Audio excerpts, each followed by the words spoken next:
Hello and welcome, friends, to our Secular Buddhist Essentials class. It's another beautiful Sunday. My name is Venerable Tarpa. I have been enjoying these Sunday classes so much, and we are continuing. So today's class is on the nature of free will. For those that are just joining us, in the last few weeks, we've been on some of the meatier topics in Buddhism, questions of the nature of ourselves and qualities like that, how the self exists, uh, the two truths of conventional and ultimate reality. And so we're moving on to this class today on free will. So now that we've deconstructed the self to the point where you may be questioning your own existence, I hope it's not true. It's time to reassure you that we are not merely passive victims of random causes and conditions, the good news, but instead we possess a genuine capacity for choice, for progress and self transformation. Conventionally, the self is understood as a mental interface that is fully capable of making choices that result in change in our character and the world. The fact is, we actually can't get out of making choices. Our lives are a sequence of moments in which we continually have to choose from a spectrum of possibilities. Throughout the day, we make choices that we believe are done through free will. But just how free are those choices?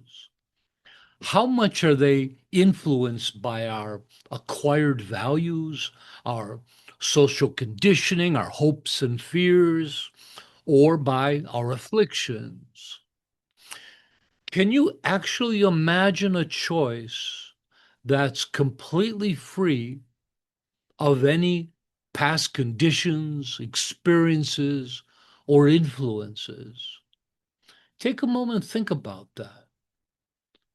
Imagine a choice free of all past conditions, experiences, and influences. Does that ever really happen? Although the Buddha affirmed the capacity for free choice, he also asserted that our will, volition, is not entirely free, that our choices are influenced strongly by our past conditioning. However, he also affirmed that we are far more than the mere sum of that conditioning. The Buddha shares a middle way view that avoids the extremes of both complete free will and strict causality, what they call determinism, meaning no free will. This middle way view acknowledges the choice, that choice exists, yet is conditioned, demonstrating their interwoven compatible nature. The ability of our will or volition, the quality of our will or volition is said to be influenced by the three wholesome roots of non-greed, non-hatred, non-delusion, and the three unwholesome roots of greed, hatred, and delusion. It's our wholesome roots, along with wisdom, that allows us to steer our stream of consciousness towards awakening, while the influence of our unwholesome roots is what keeps us trapped in samsara. According to the Buddha, without free will, liberation would not be possible. From the sutras, there's a quote: "If it were not possible to abandon the unwholesome and cultivate the wholesome, I would not ask you to do so," the Buddha. In Buddhism, our will or volition is defined as our ability to coordinate and direct the mind's components to achieve specific aims, which includes our ability to steer our mental continuum away from suffering and afflictions and towards clarity and awakening, which is what allows for self-transformation. Our will or volition is often referred to as the engine of progress, highlighting the goal-directed nature of our minds, a progress that's the force or momentum behind our evolution. From the conventional view, free will is our ability to choose freely from a spectrum of possibilities and potentialities. It's our capacity as dynamic living processes to choose and enact change. From the ultimate view, free will is understood more as freedom of direction, the mind's ability to influence choice and guide ourselves towards awakening and away from afflictions. So within the ultimate understanding, the concept of free will is seen more as a conditional free will, still possessing the capacity to influence the mind towards wholesome action and away from unwholesome ones, which is the mechanism of awakening itself. So, how does the will or volition actually work? In Buddhism, the will, which is our ability to will into action, the will or volition is that which executes choice. And although being considered ethically neutral, our volition is influenced and informed by our wisdom and our wholesome and unwholesome roots. The way free will operates from our mental spectrum of possibilities and potentialities, which are many, choices arise in the mind and are considered. Free will then becomes available within that pause between deliberation and choice, which is created through mindfulness. Within that mindful gap, free, deliberate, conscious choice is possible. Thank you, David. We gain free will by increasing our conscious awareness. This is achieved through cultivating the Buddhist threefold path, and in particular, through the practice of mindfulness. Mindfulness is what produces that reflective pause necessary for gaining freedom from our habitual patterns, creating that space for fresh, morally responsible choices. What do you think of that presentation? Welcome, Shiva. Oh, it's exciting, huh? That's perfect, Tarpa. Thank you. I wasn't sure if I should ask questions now or summarize it. I think let's read the summary because I think it'll make questions easier, bringing it all together. So to summarize, within Buddhism, free will is accepted as valid, yet conditional. And although the Buddha affirmed our capacity for free choice, he also asserted that our will is not entirely free, that our choices are influenced strongly by our past conditioning. However, he also affirmed that we are far more than the mere sum of our conditioning.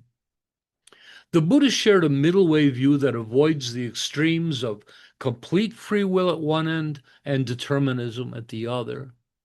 A middle way view that acknowledges that choice exists, yet is conditioned, recognizing their interwoven, compatible nature.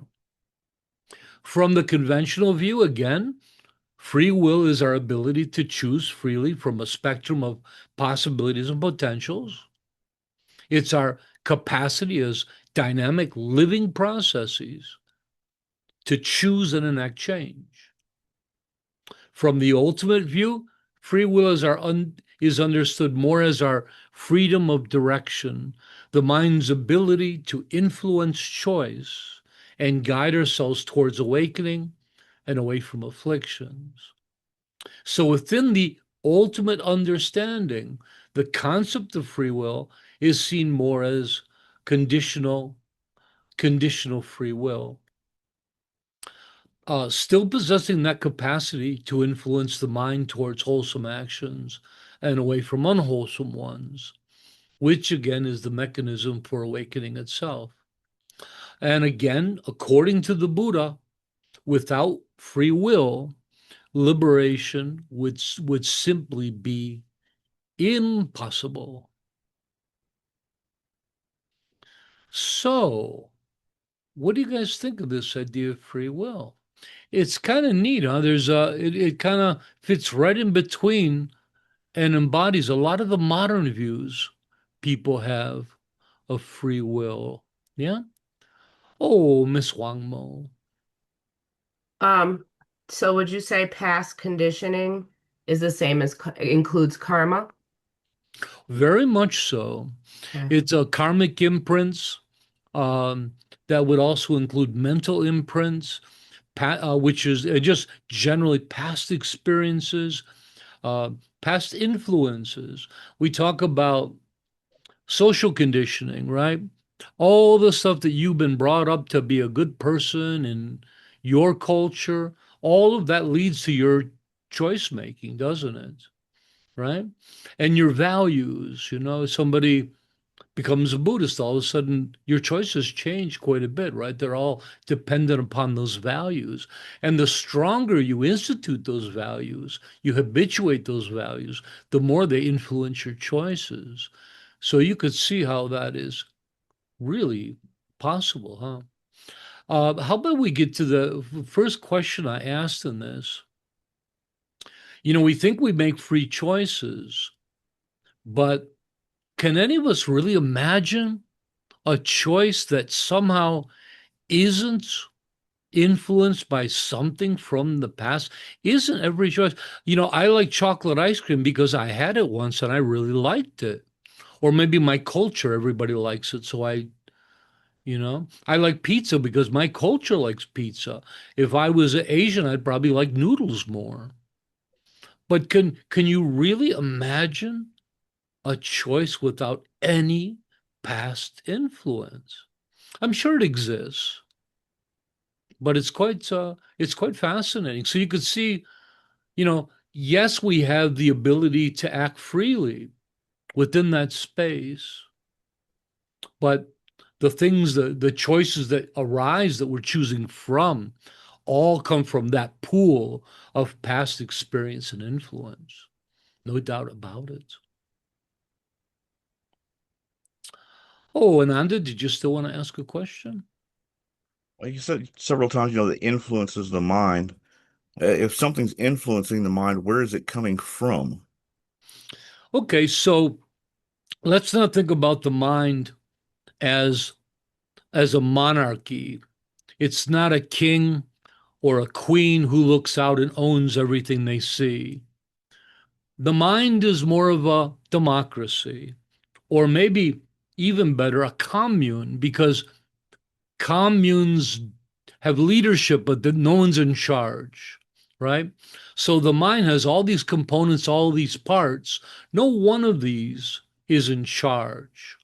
Sometimes they use the analogy of a boardroom, a company that isn't run by a CEO, but the board, all the members of the board talk, influence each other, and that's where choices are made. So that's how the mind works more. So that's what we mean by things are deliberated upon, right? The mind, these choices arise.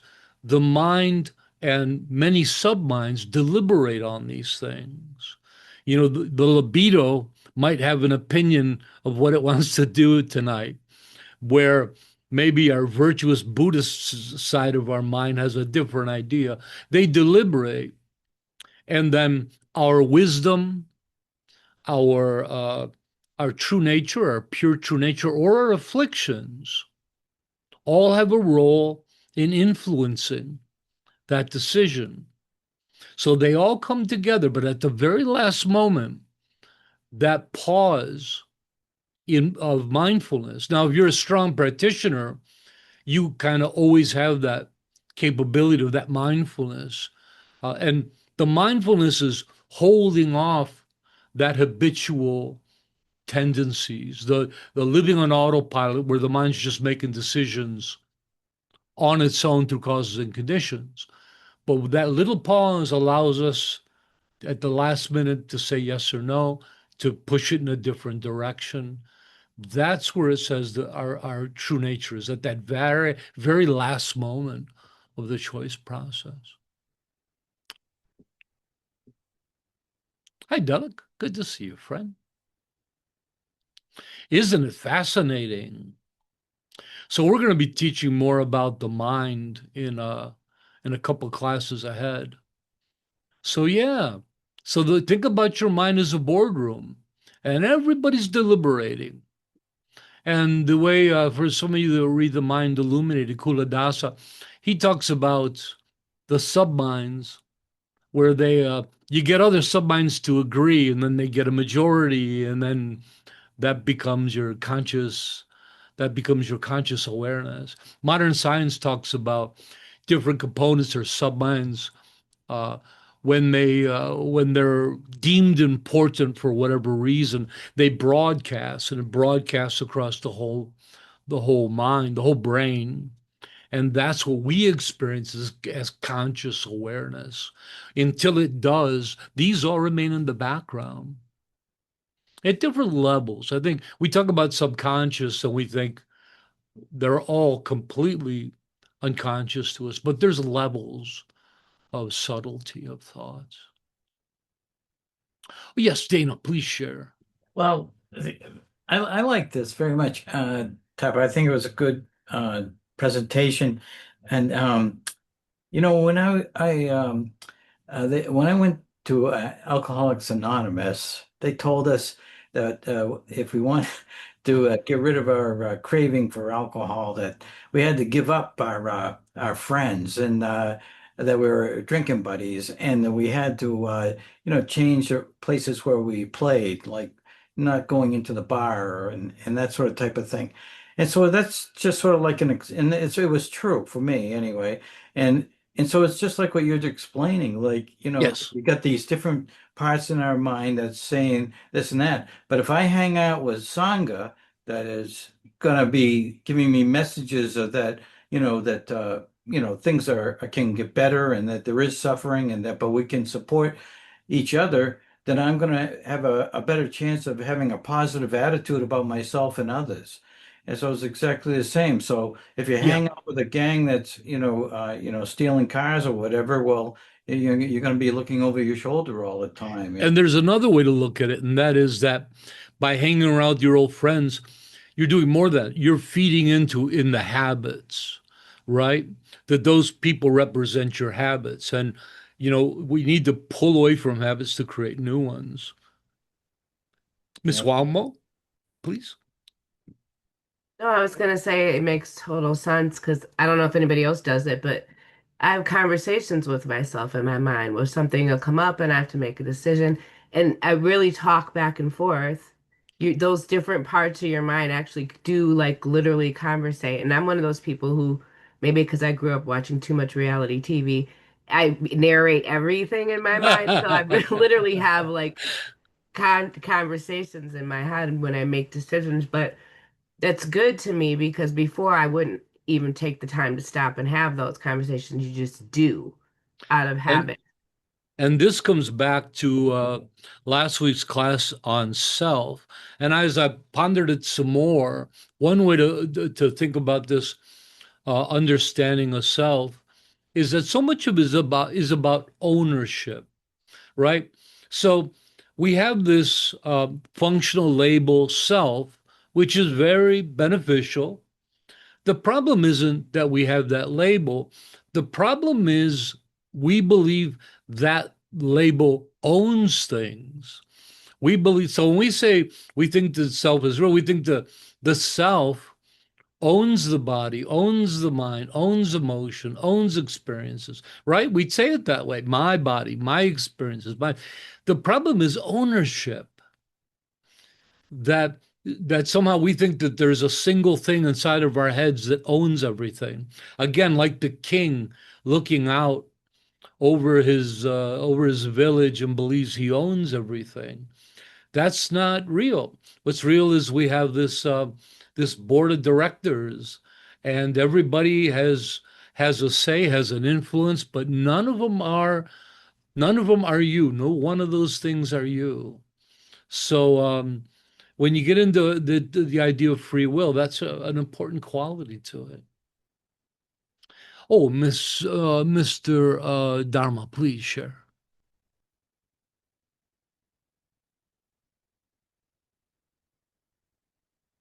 You're muted. Sambo says he's a very noisy boardroom. Sorry about that. I'm not used to using my phone to That's get. okay. My question is, if there's no self ultimately, what is this karma and these conditions latching onto? So let's say there is clearly there is self, but it's just a conceptual label. It's not us, right? And so all of this is a process. So think of yourself as not something inside, like what you truly are isn't something inside you. It is you. It's the whole thing, right? Right. And so this whole process, karma is a process within this. Karma is a process, is a function of this, right? Choice is a process. Thought is a process. Emotion is a process. These are all things that happen. Let's imagine a car. We're sitting in a car, right? There is no magic gold block on the dashboard engraved car, which is the car. The car is all its pieces parts, but the car is our systems. You got a braking system, you got an accelerating system, steering, all these different parts. No one of those systems is the car, right? The car is made up of all of those systems, and it needs all of those systems to be car. That's how we exist. There's no one thing that's us. Self exists, but it's just a label. It's a convenience. It's a functional convenience that we use to tie this whole thing into one. Tarpa, me, right? But there is no real me. I'm made up of all these systems, right? So, and all the things you point to that you say, is that me? Is that me? Is that me? No, those are all systems. And together, they come together and we function as these beautiful processes, these organisms, psychophysical organism. That's you. Does that help? Yes, thank you. Very helpful. But after today's conversation, we say, well, there isn't one thing that is, but there's influence. It's not just like all this stuff just happens. Our wisdom, I like the idea that they assert wisdom because we talk about the three wholesome and unwholesome roots, right? So the three wholesome roots, we like to term our true nature, right? Our benevolent nature. That's an influence. And then afflictions clearly are an influence as well. But then we also have wisdom. And wisdom means understanding and insight that arises from all of our past experiences and what we know about life. That influences this dynamic living organism. So To me, what's money at the beginning, it all sounds a little scary. Hey, Tarpa's chipping away at my existence. He's pulling the rug out from under me. I don't want to be an ethereal cloud. I want to be a substantial being. But once you get comfortable with it, you realize the Buddha is painting a picture of us that is wondrous. We exist in so much more in an incredible way than we believe. We believe we're just kind of static phenomena, like a rock on the road that you can kick. And the Buddha's saying, "Oh man, you have no idea how cool you are. You have no idea how you are this mix, this harmonious stream of consciousness, moving, shifting. It's incredible." Miss Wamo, please. I just wanted to read Patrick's comment. He said, it sounds like free will in Buddhism is not freedom from influences, external or internal, but freedom to choose our response. I'd say the beginning just goes overboard. Uh, we're not talking, our influences can be free and they can, and also not be free. So we have these influences that arise from causes and conditions, right? Again, by saying causes and conditions, it's implying that they're habitual, they're arising subconsciously most of the time from a past experience. So if they're arising subconsciously from our subminds, clearly we don't have the ability to act upon those. But when they come to the forefront, even the influences of our wisdom has past influences, right? Of course it does.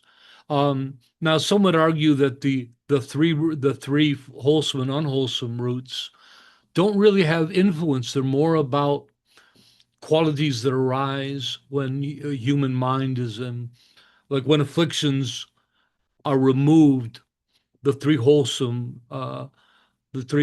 roots are reliably arise from the mind, is how they put it. So a little bit of both, I guess. A little confusing, but I wouldn't go as far as to say we don't have freedom over our influences or this or that. We do. But the freedom really comes in again at the very last moment. So they're all arising, all of our thoughts or choices are thoughts and potential choices are arising from subminds. When they come to a head, they appear in our conscious awareness, where all of a sudden we're aware of the choices at hand. And if we're mindful enough, we can influence the choice making process, right? The choice making process is the function of volition itself. Volition itself isn't an influencer. Volition is merely the system that makes choice. And if we don't influence it with mindfulness, it'll choose habitually. It'll choose off of autopilot.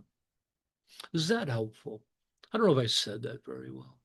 It sounds like we're almost like quality control inspectors of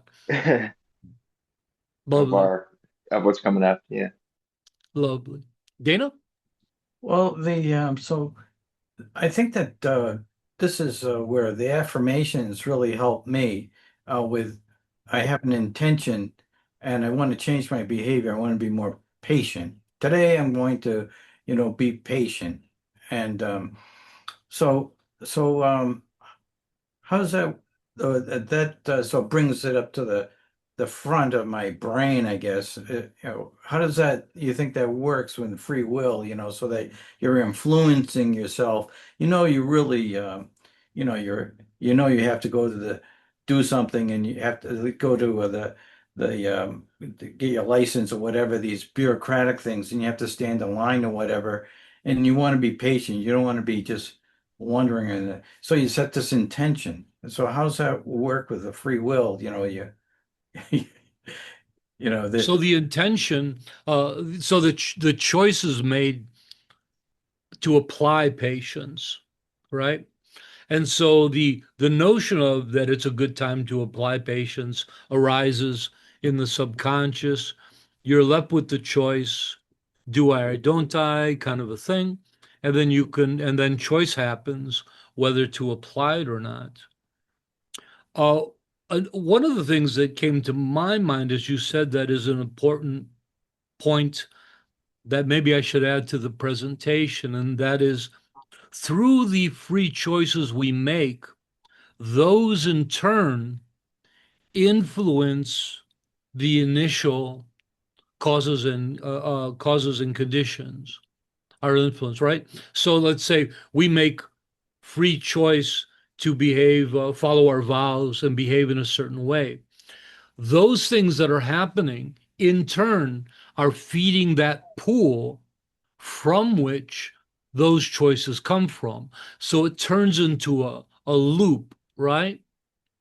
And so the more we act or we move towards awakening through our behavior, the more those choices then influence the pool, and thereby the subconscious choices that come up are then purified as well. So it's kind of like a big, what do I call it, a feedback loop, right? And that's the path to awakening. That's how we awaken ourselves. And then you get to the point where that pool of causes and conditions and influences, and that becomes pure itself. And then everything that arises from it is pure. I think I'll add that to the text. Miss Wamo? Would you say that as we work on virtue and we're pursuing our path, that you can get it down to, I don't want to say one mind, but where you're not having all those different committee members contributing, where because you've got your practice set, you automatically go to that one place. Yeah, they call it unification of the mind. Oh, unification. A lot of O's. Unification of the mind, we first practice within meditation, where you get all the, I don't know if it's accurate, but an image is to get all the subminds to agree and get in line. And what happens when they get uniform, they stop unified, they stop arguing. And then what happens in meditation is all those voices that keep coming up in meditation fall away, and it feels like it's a single asserted mind. I don't think it ever does become. Well, I'm sure it doesn't. I mean, we have different components of the mind that are focused on many different activities, and that's a good thing, right? And so I don't think we're trying to get to that, but I think what happens is we get amazing clarity. And the more mindfulness you can attain through your practice, the more your ability to influence. And I want to make sure everybody knows it's not just influence in your direction, it's being able to influence every choice. So the choices come up, and we say, well, what direction do we want that choice? Right? Do we want to move towards virtue, or we want to move towards afflictions? So Buddhism doesn't talk about some kind of goal of having a single mind. That's at least not in that kind of language. But there definitely is a point where there's a lot of clarity, and a lot of the nonsense, afflicted voices in our heads that are saying, I want ice cream, like having noisy kids in the back seat of the car. At some point, they behave themselves. It's a pleasant drive. Hey, one thing I wanted to talk about was fascinating new research in science. Sam Harris was talking about this. So, the problem I think with the modern debate on free will is it's very binary. It's just, do we have free will or don't we? And I think that really misses the point. Nobody seems to ask, are there certain times that we have free will, and some certain times we're running on autopilot. So one modern experiment that convinces a lot of people, including Sam Harris, that there is absolutely no free will.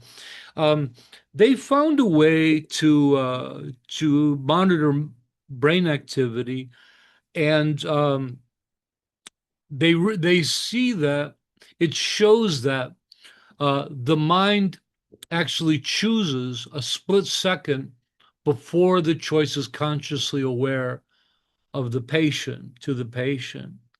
And they got so good at it that they could actually reliably predict the person's action before they did it. Now, it was a very simple test, and I think it was something about colors, blue cards and green cards, and they would hold them up with different hands, and then the mind was like choosing which one, but it was really reliable that they could before the person knew it, they could a split second beforehand, the computer could tell them what they were about to do. So cool, right? Now, but that doesn't prove the absence of free will.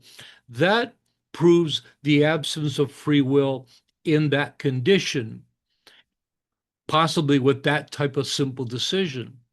But what about pondering who you're going to vote for in the election, which is something you're going to think about for months? And your thoughts are going to change, and eventually you'll deliberate and choose one. Isn't that a different type of free will? Or getting married. That's not just, the brain picks it. Oh, let's do this. I mean, these are carefully deliberated upon, right? And so I think Buddhism really has this brilliant middle way view that takes both into account, that generally we are living on autopilot. We are creatures of habit. That's very functional, and we want that. We don't want to have to think about every single thing we do. You probably had the experience, you're driving home, thinking about something really important, and you realize you don't even remember driving the car, making the turns and everything else. I mean, automation is a pretty useful thing for human beings, but at the same time, um, it doesn't mean that everything you do is automated. Now, when you have a discussion with someone who's um, what's the term I'm trying to think of? Give me a second, everybody. Uh, a determinist. Is that the word I'm looking for? Someone who doesn't believe in free will at all. The problem is you can't really have a conversation, because no matter what you point to, they can always point out that, well, that had a cause as well. It's kind of like having a conversation with somebody who just keeps saying because. Every time you bring up a point, why does that happen? Because, right? Um, so regardless of the fact that everything has a cause, which is a Buddhist principle. Buddhism believes that all conditioned phenomena, arise from causes, but that doesn't mean that it's only causes. The causes is a functional thing that's there, but then the idea is there something that can influence those causes and conditions? And that's the Buddhist principle. So Buddhism seems to have a beautiful harmony there. And so the bottom line is we have free will. I think some people barely have it. Do you have any friends that just live on autopilot? Never a new thought in their head, go to work, come home, watch Netflix, do it all again. They get up to retirement age and they realize their whole life has just slipped by. A lot of us really live on autopilot, and yet others are quite conscious and very aware and very involved in their lives, right? Living examined lives. That's us, right? And that's a good way to be. So the topic of free will is a difficult one, a complex one. But no matter what the research that comes out, the Buddha's idea of free will just seems to work in all the different situations. That's my 2 cents. What do you guys think?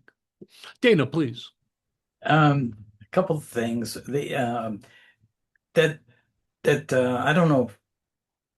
I think we've all had the experience of, our brain telling our arm to do something, take it off that hot stove before we've actually had the thought. So, I mean, that experiment, they didn't need to do that experiment. We've all know that. Yeah, so that's interesting. What was the other thing? Was the other And look how automated we are. We don't think about breathing. We don't think about our hearts beating. We're clearly really automated beings. Right, right. That's clear. And the other thing that came up to me was that how being mindful and learning how to be, practicing mindfulness allows me to actually have more influence on my decisions than just And exercise that muscle of right, free will. right, So right. maybe that's a really good way to put it, that in Buddhism, free will is a muscle that we actually have to exercise. Yeah.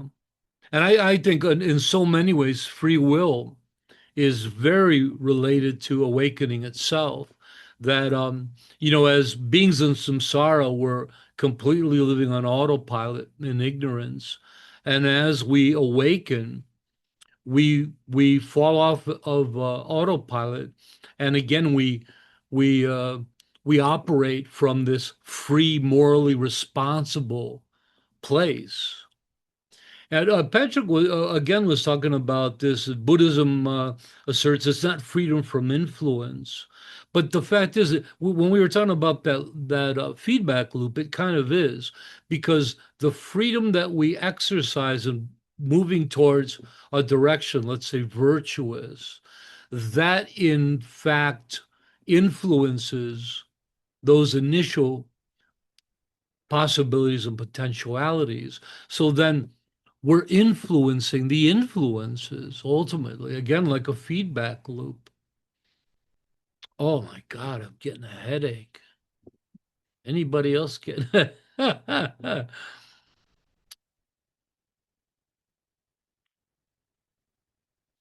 So what do you think? You're not you're not lumps of coal, everybody. You have free will. It's exciting. The good news. And then in next week's class, we're going to tie it all together.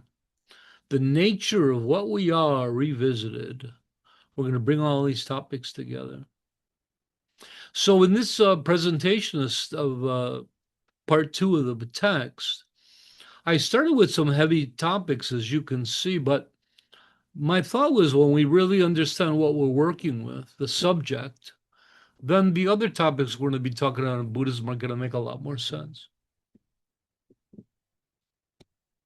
Okay, friends, that's all I got for you. So, why don't we end today's class with an altruistic affirmation?